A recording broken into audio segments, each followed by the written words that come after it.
Ang programang ito ay rated SPG. Striktong patnubay at gabay ng magulang ang kailangan. Maaaring may masiselang tema, lengguwahe, karahasan, sexual, horror o droga na hindi angkop.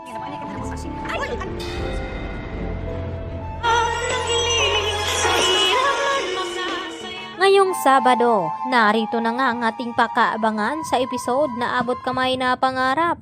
Sa hindi inaasahan, ay dito naman nakasalubong at nagkabanggaan itong si Lynette at itong si Dax, kung saan ay namumukhaan ni Lynette ang lalaking ito, na siya nga ang isa sa mga lalaking pumasok sa kanilang bahay ni Carlos.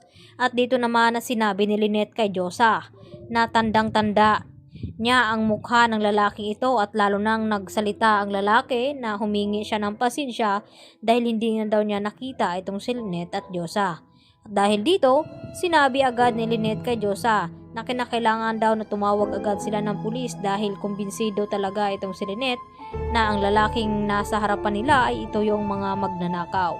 At dito naman nadali-dali din na umalis itong si Dax at pinuntahan nga itong si Nerissa, at hindi nga mapakali at tinanong ni Nerissa itong si Dax kung ano daw ang nangyari, na parang daig pa ang nakakita ng multo. At sumagot naman itong si Dax dito kay Nerissa na mas malala pa sa multo ang kanyang nakasalubong, at ito na nga si Lynette. Dahil dito bumabalik naman sa alaala ni Lynette ang pagmumukha ng lalaking iyon, hanggang sa kinalabit siya dito ni RJ at gulat na gulat itong si Lynette, at hanggang sa napayakap itong si Lynette dito nga kay RJ dahil sa sobrang takot at trauma.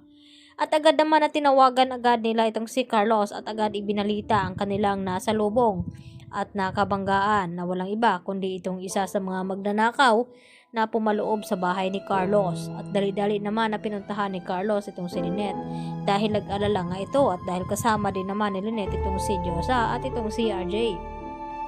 At nagtataka itong si Carlos kung bakit pati si RJ ay naroon. Yun nga ay may dinaanan nga itong si RJ at papunta nga ito sa presinto ng pulis upang makibalita kung may update ba dito sa mga hinahanap nilang kriminal sa nangyaring ang aksidente kay Lolo Pepe.